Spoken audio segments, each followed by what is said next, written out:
Hello, everyone. Forget everything you think you know about the age of exploration.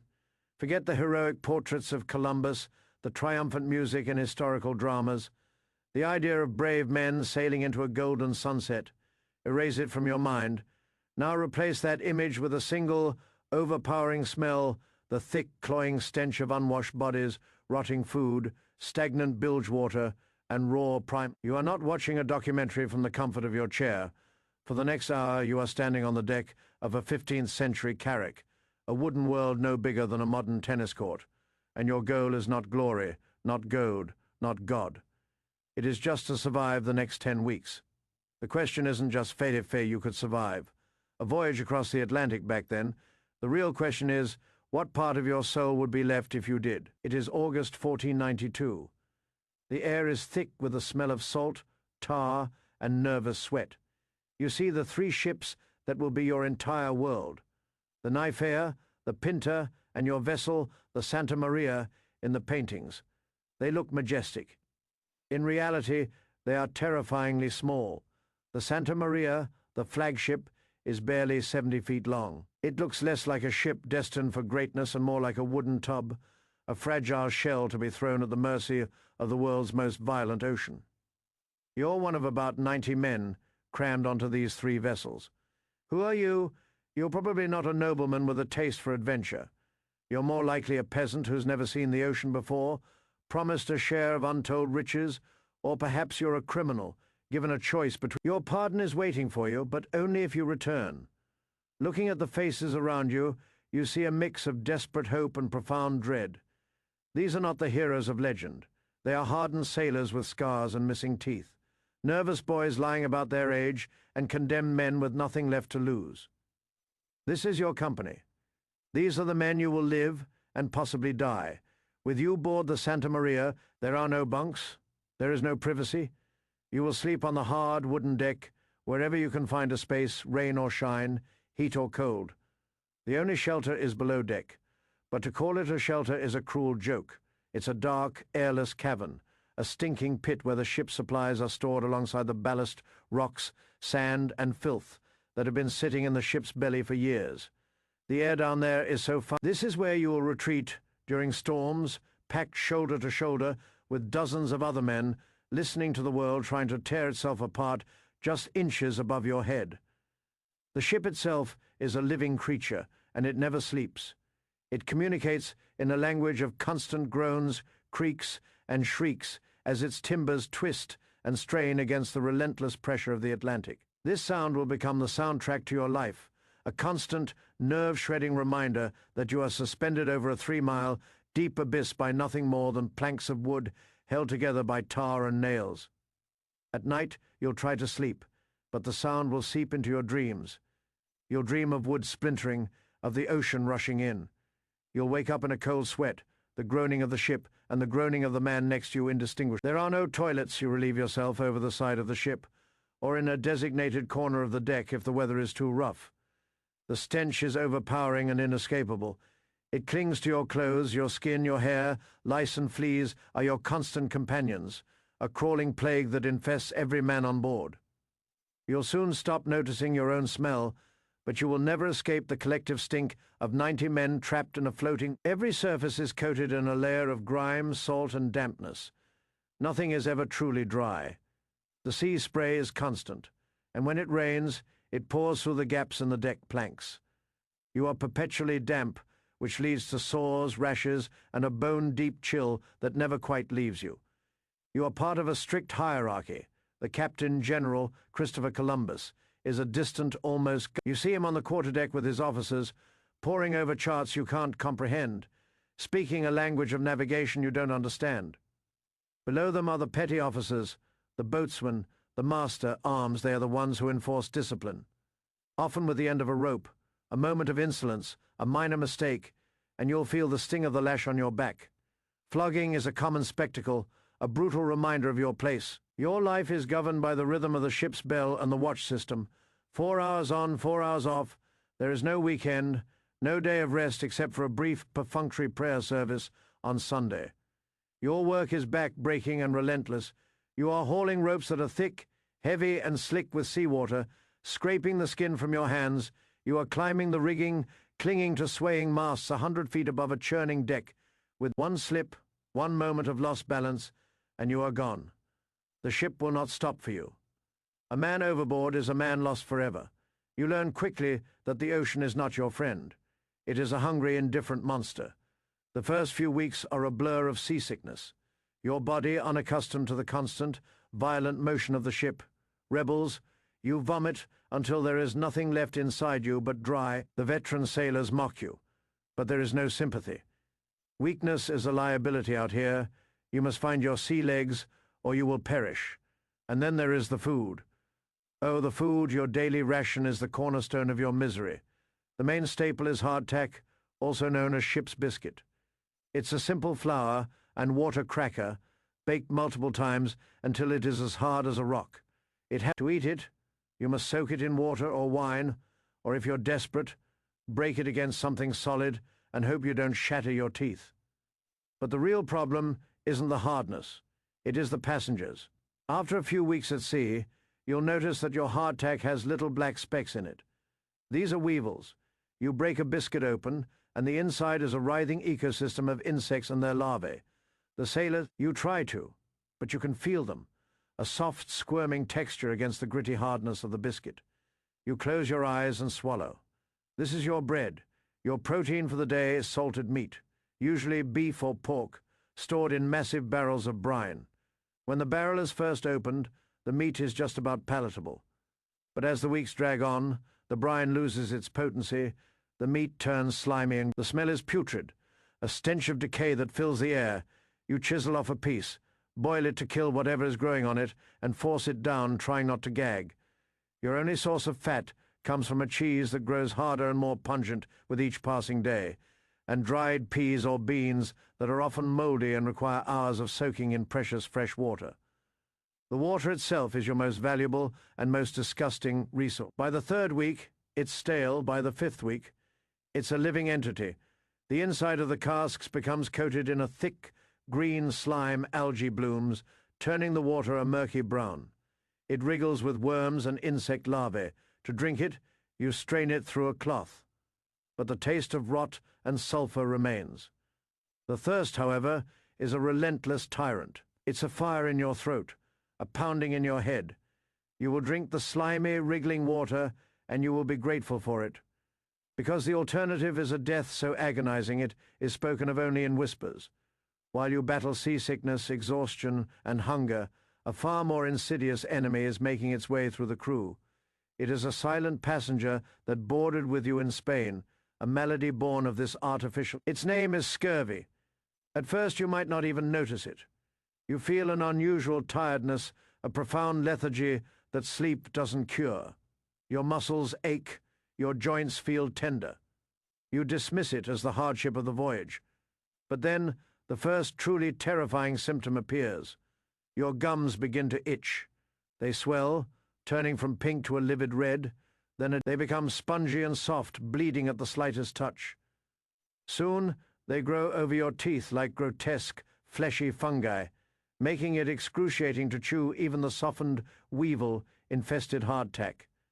The smell of rot is no longer just in the food barrels, it is coming from your own mouth.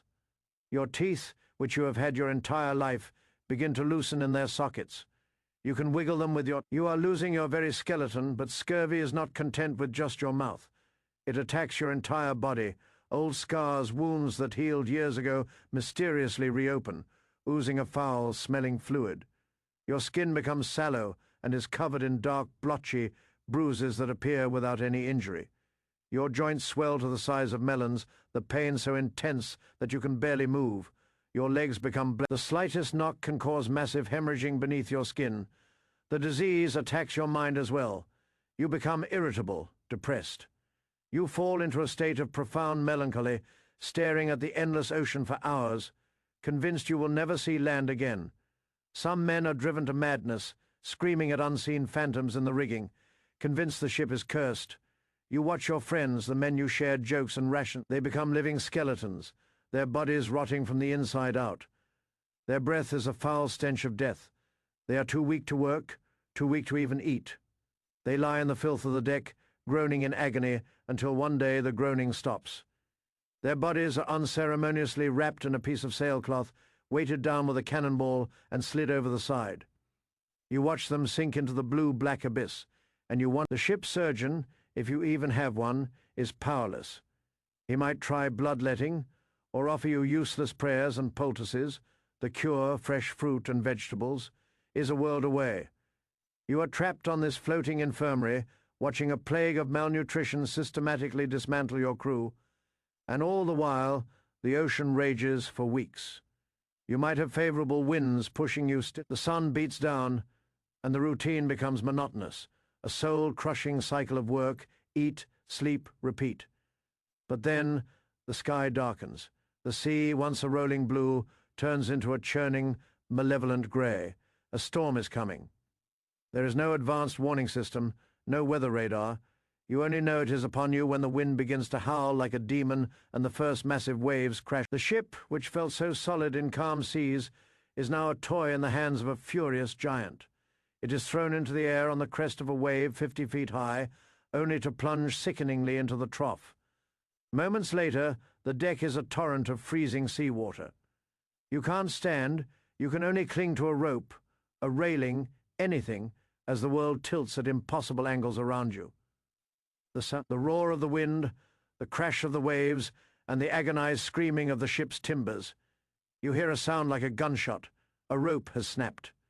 Then a crack like thunder. A yardarm has splintered. The sails are torn to shreds by the gale, whipping in the wind like frantic ghosts. The officers are screaming orders, but their voices are swallowed by the storm. Men are scrambling in the rigging, trying to secure what's left, their figures silhouetted against the sky lit by terrifying flashes of lightning. You watch in horror as one man loses his grip. He doesn't even have time to scream. He is simply plucked from the mast and thrown into the churning black water, gone in an instant. The storm can last for days. You are trapped below deck, crammed into the stinking darkness with the rest of the terrified crew. The ship is being battered from all sides. You feel every impact, every shudder. Water pours through the deck, and soon you are knee-deep in freezing, filthy water. The pumps are manned day and night, a desperate, exhausting battle to keep your world from sinking. You pray, everyone prays. You pray to God, to the Virgin Mary, to any saint who will listen. You make promises, you bargain. You are a terrified child huddled in the dark, waiting for the end. If this is the kind of content that pulls you to the edge of your seat, consider subscribing to the channel and hitting that like button. It tells us you want more journeys into the dark corners of history. Now back to the abyss. The storm eventually passes. You emerge from below deck, blinking in the weak sunlight, onto a scene of devastation. The deck is splintered. The sense of relief is quickly replaced by a new, creeping dread. You look around, and you see nothing but water. In every direction, the vast, empty, horrifying expanse of the Atlantic Ocean. You are lost. Your navigation is a terrifying gamble. You have a magnetic compass, but you don't fully understand why it works. The needle sometimes behaves erratically, and sailors whisper that it's being... Your primary tool for knowing your latitude is the astrolabe or quadrant. At night, you hold it up, trying to measure the angle of the North Star against the horizon. But to do this, you need a clear sky and a steady hand, both of which are rare. A pitching deck and a cloudy night make accurate readings impossible. You have no way of measuring longitude, none at all. You do not know how far east or... You estimate your speed by throwing a piece of wood off the bow and timing how long it takes to pass the stern. Then you multiply that by the time you've been traveling in a certain direction on the compass. It is at best a wild guess, a change in current, an unexpected wind shift, a miscalculation. Any of these can throw you hundreds of miles off course, and you would never know. Columbus keeps 2 sets of logs. The other, a falsified version he shows the crew, deliberately undercounts the distance. He knows that if the men knew how truly far they were from any known land, the simmering pot of fear and resentment on board would boil over into open mutiny. The weeks turn into a month, then 2. You have seen nothing but water and sky. The world you came from feels like a dream, the very concept of solid ground of a tree. You see phantom islands on the horizon, shimmering paradises that vanish as you get closer. You see sea monsters in the shapes of the waves. The sailors tell stories of the kraken, a squid so large it can pull a whole ship down to the depths, of sea serpents and malevolent mermaids who lure sailors to their doom.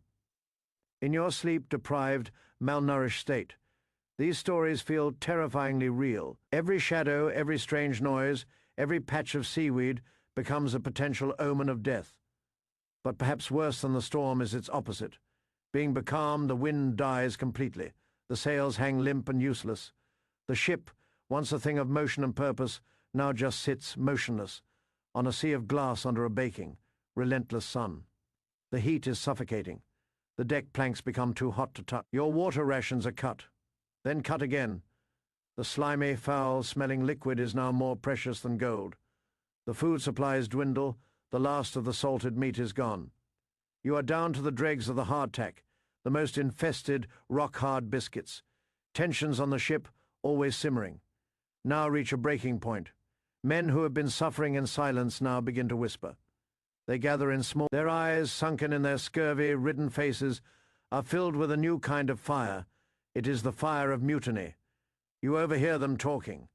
"The Genoese is mad," one says, referring to Columbus. "He has led us to our deaths. There is no land out here. We have sailed off the edge of the world." Another man, his face a mask of desperation, argues, "We must turn back now while we still have a chance." A third, more ruthless voice says, "He will never agree to turn back. We must take the ship, throw him and his officers to the sharks." You are faced with an impossible choice. Do you remain loyal to a captain who may be leading you to your doom, a man whose promises of land have so far proven to be empty, or do you join the mutineers, risking execution for treason in the hope of seeing your home again? The air is thick with paranoia. The master at arms watches everyone, his hand never far from his sword. The officers walk the deck in pairs, their faces grim. The ship has become a powder keg, and the slightest spark could set it off. The men are on the verge of open rebellion. They confront Columbus on the deck. Their voices are raspy from thirst and thick with anger. They demand he turn the ships around. They are done with his promises. Columbus, a man whose entire legacy hangs in the balance, has to face down a crew of desperate, armed and starving men. He is an expert manipulator. He doesn't yield. But he doesn't provoke either. He reasons. He cajoles. He promises. He swears on his life that land is near. He points to signs you may have missed. A flock of birds flying west. A carved stick floating in the water. Just 3 more days. If we don't find land in 3 days, I will turn the ships around and we will go home. The men, exhausted and wavering, reluctantly agree. 3 more days, it is a stay of execution. The next 72 hours are the most psychologically grueling of the entire voyage. Every man is on deck, their eyes scanning the horizon, praying for a miracle. The first day passes, nothing the second day passes. The hope that had flickered in your heart is dying, being replaced by the cold certainty of doom. The whispers of mutiny start again. Louder this time, the third day dawns. The sun rises into an empty sky. This is it. The deal is off. As the sun begins to set on that final day, a cry comes from the lookout on the Penta. A single, electrifying word, tierra. Tierra land at first, but you look to the west, and you see it. A dark line on the horizon. A smudge of grey against the purple twilight. It is real. The mood on the ship explodes. Men who are on the verge of slitting each other's throats are now embracing, weeping with joy. They fall to their knees, thanking God. The exhaustion, the fear, the pain, it all vanishes, replaced by you have crossed the abyss and survived. You have reached the other side of the world. As your ship approaches the shore of this new world, you are a ghost of the man who left Spain. You are emaciated. Your skin is scarred and sallow. Your body is still reeling from the ravages of malnutrition. You have lost friends. You have stared into the face of your own mortality, day after day, for over 2 months. You have endured a level of physical and psychological hardship that is almost impossible for a modern person to comprehend. You stumble onto the white sand of the beach, and for the first time in 70 days, you are standing on solid, unmoving ground. The air smells not of rot and death, but of soil of green, living things. You have survived. But the ordeal is not over. You have to make the journey back.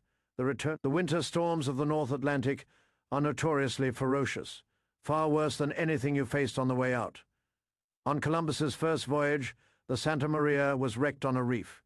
He had to leave 40 of his men behind in a makeshift fort, promising to return for them. They were all killed before he could. He sailed home through 2 separate hurricanes, and his crew, convinced they were going to die, drew lots to see. So we return to the original question. Could you survive? The odds are stacked against you. An estimated 1 in 10 sailors did not survive the journey across. They were lost to storms, to disease, to accidents. But survival is more than just keeping your heart beating. Could you survive the food, the constant gnawing hunger, the revulsion of eating maggot-infested bread and putrid meat for months on end? Could you survive watching your body literally fall apart from scurvy, losing your teeth, your strength, your mind? Could you survive the psychological torment, the claustrophobia, the filth, the constant fear of death, the sheer crushing monotony and hopelessness of being a tiny speck in a hostile, infinite ocean? We romanticize these explorers as heroes who conquered a new world. But for the average sailor, it was a brutal, ugly, terrifying fight for survival. They weren't motivated by glory. They were motivated by the desperate hope of seeing another sunrise, of one day feeling solid ground beneath their feet again. The glittering facade of the age of exploration is built on a foundation of their anonymous suffering, their unrecorded deaths. The real discovery they made on that endless ocean was not a new continent, but the terrifying depths of human endurance on the razor-thin line between civilization and savagery, between life and a watery grave. So when you see those paintings of majestic ships sailing into the sunset, remember the truth, remember the stench, the sickness, the terror, remember the men who paid the ultimate price for that sliver. If you found this journey into the past compelling, please subscribe to the channel, like the video, and support us. Your engagement helps us dive even deeper into these incredible stories. Thank you for watching, and see you next time.